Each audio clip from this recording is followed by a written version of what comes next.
première photo que j'ai postée sur mon compte Instagram. Première fois que j'étais à Font-Romeu, premier déjeuner dehors avec mon coach Farouk. Je pense que depuis, j'ai dû y retourner un paquet de fois. Déjà bien amoureux des voitures. Ouais. Pour l'histoire, ça faisait partie d'une campagne de pub d'un de mes équipementiers qui nous avait demandé de poster une photo de nous jeunes. J'avais demandé à mes parents de m'envoyer une photo de moi jeune. Mais bon, je pensais pas qu'ils allaient m'envoyer une photo voilà, où j'avais vraiment l'air con comme ça. C'est les 4 potes avec qui j'ai commencé la natation, j'ai commencé le sport, j'ai commencé à vraiment kiffer m'entraîner. Là, on s'éclatait, hein. C'était l'époque où on allait à l'entraînement juste pour se voir, juste pour rigoler et faire un peu des bêtises ensemble, mais pas vraiment pour s'entraîner. Il n'y avait pas de notion de performance, rien du tout, mais juste on s'éclatait quoi.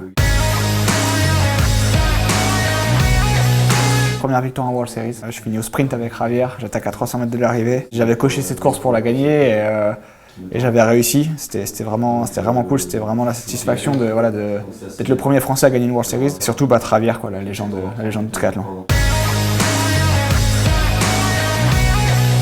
Après les Jeux de Rio, j'étais un peu, pas au fond du trou, mais voilà, j'avais un peu des questions que je me posais sur ma carrière. On a décidé avec mon coach de partir à Iten au Kenya, de voir ce que c'était vraiment de s'entraîner dans des conditions dures, de voir ce que c'était de vivre dans des conditions dures. Je suis revenu de ce stage avec une grosse motivation à me battre et du coup ça m'a vraiment fait relativiser sur que la vie elle s'arrêtait pas parce qu'on faisait ça au jeu.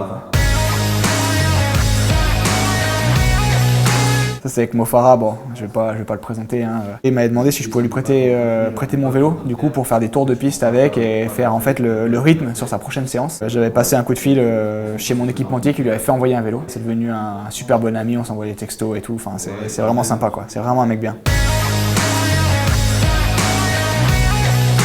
Deuxième année de suite où on gagne, on assoit la notoriété de la France dans le relais mixte. On a montré un peu à tout le monde qu'on était là. On relègue les États-Unis très loin. Une victoire qui a été importante à un an des Jeux. Ouais.